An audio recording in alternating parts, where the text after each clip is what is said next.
Assalamualaikum warahmatullahi wabarakatuh. Sebelumnya, perkenalkan nama saya Muhammad Hanifah Siddiqui, NIM 210422922 dari Departemen Ilmu Administrasi Negara.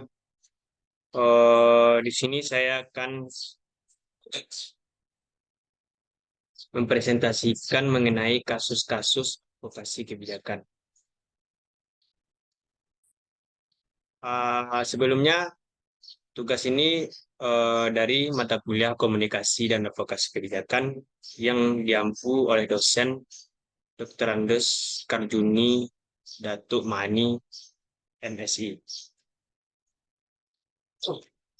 Baik, yang pertama kasus advokasi kebijakan. Yang pertama yang saya angkat yaitu perlindungan HAM di Indonesia dengan merujuk pada UUD Negara RI di kasus korban kekerasan seksual. Perlindungan hak asasi manusia adalah prinsip universal yang fundamental dalam menjaga martabat, kebebasan, dan kesejahteraan individu. Di Indonesia, perlindungan HAM diatur oleh Undang-Undang Dasar Negara Republik Indonesia yang menjamin berbagai hak dasar bagi warga negara. Namun, meskipun UUD NRI memberikan dasar hukum yang kuat, masih ada banyak tantangan dalam implementasi dan penegakan hukum, terutama terkait dengan kasus kekerasan seksual. Kekerasan seksual merupakan pelanggaran serius terhadap HAM yang memiliki dampak fisik, emosional, dan psikologis yang parah bagi korban. Tantangan utama dalam perlindungan korban kekerasan seksual di Indonesia meliputi stigma sosial, rendahnya kesadaran hukum, kurangnya akses ke layanan pendukung, dan lambatnya proses hukum. Meskipun UUD Negara Republik Indonesia memberikan dasar hukum yang kuat, implementasi dan penegakan yang konsisten masih menjadi masalah utamanya. Undang-Undang Dasar Republik Indonesia sebagai landasan konstitusional memberikan jaminan terhadap perlindungan HAM, termasuk hak-hak korban kekerasan seksual. Namun terdapat kesenjangan antara ketentuan hukum dan realitas implementasi. Hal ini menunjukkan perlunya peningkatan dalam mekanisme penegakan hukum dan layanan dukungan bagi korban. Untuk memperkuat perlindungan HAM, khususnya bagi korban kekerasan seksual, beberapa rekomendasi kebijakan dapat diusulkan. Yang pertama, perbaikan sistem hukum. Revisi undang-undang terkait kekerasan seksual untuk memperkuat perlindungan korban, termasuk perluasan definisi kekerasan seksual dan peningkatan hukuman bagi pelaku. Yang kedua, peningkatan kesadaran masyarakat. Kampanye edukasi untuk mengubah sikap diskriminatif terhadap korban dan meningkatkan pemahaman tentang pentingnya melindungi hak-hak korban kekerasan seksual. Yang ketiga, penguatan lembaga penegak hukum. Pelatihan khusus untuk polisi, jaksa, dan hakim dalam menangani kasus kekerasan seksual tersebut, serta pembentukan unit khusus untuk menangani kasus tersebut.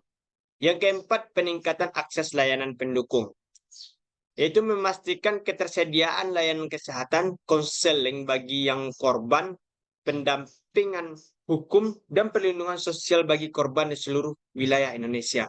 Yang terakhir, kolaborasi dan kemitraan, yaitu mendorong kerjasama antara pemerintah, lembaga non-pemerintah, organisasi masyarakat sipil, dan sektor swasta untuk memperkuat upaya perlindungan hukum.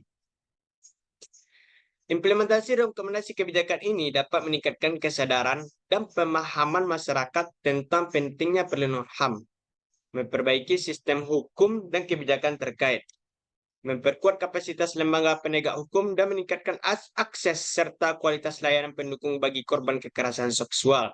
Selain itu, advokasi yang efektif dapat memberdayakan korban dan mendorong perubahan sosial yang lebih luas.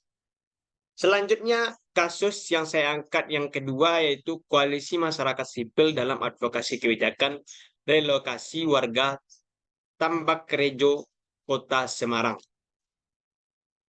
Kasus advokasi kebijakan relokasi warga Tambak Rejo di Kota Semarang ini merupakan studi penting yang menyoroti peran koalisi masyarakat sipil dalam menghadapi kebijakan pemerintahan yang kurang memperhatikan aspek sosial dan ekonomi masyarakat.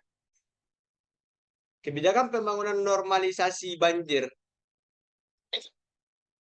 Kanal Timur yang dirancang untuk mengatasi masalah banjir di Kota Semarang ternyata berdampak signifikan terhadap kehidupan warga yang tinggal di bandara bantaran sungai, khususnya di wilayah Tambak Rejo.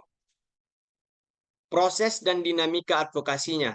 Pemerintahan Kota Semarang mengeluarkan kebijakan relokasi sebagai bagian dari proyek normalisasi BKT tersebut yang melibatkan relokasi 2.172 warga termasuk pedagang kaki lima, pemilik petak hunian dan fasilitas umum.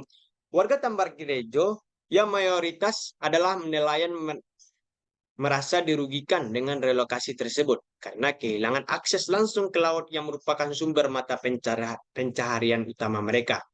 Dalam menghadapi kebijakan ini, warga Tambak Rejo tidak memiliki pengalaman dalam advokasi, sehingga mereka meminta bantuan dari Patiro Semarang sebagai sebuah organisasi masyarakat sipil yang berfokus pada advokasi pelayanan publik dan kebijakan publik. Organisasi tersebut kemudian membentuk koalisi dengan organisasi lain, termasuk Lembaga Bantuan Hukum Semarang, dan Guyup Taman Budaya Raden Saleh Semarang, serta kelompok mahasiswa, akademisi, dan organisasi yang fokus pada perlindungan anak dan perempuan. Strategi advokasinya, advokasi koalisi ini melibatkan berbagai strategi, termasuk mobilisasi publik, lobi politik, dan penggalangan dukungan dari berbagai pihak. Salah satunya, hasil dari advokasi ini adalah tercapainya kesepakatan perdamaian pada Desember 2018 yang memungkinkan warga Tambak Rejo untuk pindah ke Kalimati. Namun pemerintahan tetap melakukan penggusuran paksa pada Mei 2019 meskipun pemukiman alternatif belum tersedia. Hal ini memicu intensifikasi advokasi oleh koalisi masyarakat yang berhasil melobi pemerintah untuk kembali ke kesepakatan awal. Keberhasilan advokasi ini menunjukkan bahwa koalisi masyarakat sipil mampu menjadi alat yang efektif bagi warga dalam menghadapi kebijakan publik yang tidak adil. Koalisi ini berhasil mengubah pendekatan pemerintah dari yang teknokratis menjadi lebih inklusif dan mempertimbangkan aspek sosial warga. Namun perjalanan advokasi ini tidak tanpa tantangan, termasuk perpecahan di antara warga yang setuju dan tidak setuju dengan relokasi tersebut, serta resistensi dari pemerintah yang tetap melakukan penggusuran paksa. Kemudian yang ketiga, kasus yang saya angkat tentang advokasi kebijakan ini adalah implementasi penanganan kasus kekerasan terhadap anak oleh Komisi Perlindungan Anak Indonesia. Kasus advokasi kebijakan yang diluas dalam jurnal ini yang dikutip oleh Dwi Putri Melati menguraikan peran Komisi Perlindungan Anak Indonesia dalam menangani kasus kekerasan terhadap anak. Analisis ini akan mencakup dasar hukum, implementasi, hambatan yang dihadapi, serta rekomendasi untuk meningkatkan efektivitas advokasi kebijakan oleh KPAI. KPAI tersebut dibentuk berdasarkan Undang-Undang Nomor 23 Tahun 2002 tentang Perlindungan Anak dan Keputusan Presiden Nomor 77 Tahun 2003. Lembaga ini memiliki mandat untuk meningkatkan efektivitas penyelenggaraan perlindungan anak di Indonesia. Tugas utama KPAI meliputi sosialisasi peraturan perundang-undangan terkait perlindungan anak, pengumpulan data dan informasi, menerima pengaduan dari masyarakat, melakukan penelaahan, pemantauan dan evaluasi, serta memberikan laporan, saran, dan masukan kepada Presiden. Dalam implementasinya, KPAI berperan sebagai pengawas dan pendorong agar penyelenggaraan perlindungan anak berjalan efektif. KPAI juga berfungsi sebagai mediator dalam penanganan kasus kekerasan terhadap anak. Namun, efektivitas KPAI seringkali terhambat oleh berbagai faktor. Salah satu hambatan utamanya adalah kurangnya pemahaman masyarakat mengenai hak-hak anak. Banyak masyarakat yang belum menyadari pentingnya perlindungan anak dan masih memegang tradisi yang cenderung negatif terhadap anak. Hambatan lainnya termasuk minimnya dukungan infrastruktur dan fasilitas yang memadai. Keterbatasan ini menghalangi KPAI dalam menjalankan tugasnya secara optimal. Selain itu, ada juga masalah pada tingkat penegak hukum yang terkadang belum sepenuhnya mendukung implementasi perlindungan anak secara maksimal. Kasus kekerasan terhadap anak ini yang diuraikan dalam jurnal ini menunjukkan betapa pentingnya peran KPAI dalam advokasi kebijakan perlindungan anak. Contohnya adalah kasus kekerasan yang dialami Arumi Baksin yang melarikan diri dari orang tuanya karena diduga dieksploitasi dan mengalami kekerasan kepada anak tersebut. Kasus lainnya adalah kekerasan dilakukan oleh Muhammad Suryadi terhadap anaknya yang masih berusia 18 bulan yang berujung pada kematian anak tersebut. Kasus-kasus ini menunjukkan betapa rentannya anak-anak terhadap kekerasan dan pentingnya advokasi kebijakan untuk melindungi mereka. KPAI juga menghadapi tantangan dalam koordinasi antar lembaga. Meskipun banyak kementerian dan lembaga yang menangani masalah anak seperti Kementerian Sosial, Kementerian Pendidikan, Kementerian Kesehatan, koordinasi yang baik masih belum terwujud. Hal ini disebabkan oleh belum sistematiknya pendekatan perlindungan anak di tingkat nasional. Untuk mengatasi hambatan-hambatan tersebut, diperlukan beberapa rekomendasi. Yang pertama, pemerintah harus memberikan dukungan infrastruktur dan fasilitas yang memadai untuk KPI. Ini mencakup peningkatan sarana dan prasarana serta sumber daya manusia yang kompeten. Kedua, perlu ada peningkatan sosialisasi mengenai hak-hak anak kepada masyarakat. Kampanye dan edukasi publik harus digencarkan untuk meningkatkan kesadaran masyarakat tentang pentingnya perlindungan anak.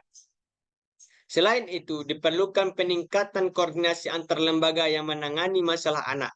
Pemerintah harus memastikan bahwa semua lembaga terkait bekerja sama secara sinergis untuk memberikan perlindungan yang optimal bagi anak. KPI juga perlu memperkuat fungsi advokasi kebijakan, termasuk mendorong pembuatan peraturan daerah perda yang mendukung pemenuhan hak anak dan melakukan monitoring terhadap implementasi kebijakan tersebut. Mungkin sekian yang dapat saya paparkan atau saya presentasikan mengenai kasus-kasus advokasi kebijakan. Kalau ada salah, mohon maaf. Wabillahi taufiq wal hidayah. Wassalamualaikum warahmatullahi wabarakatuh.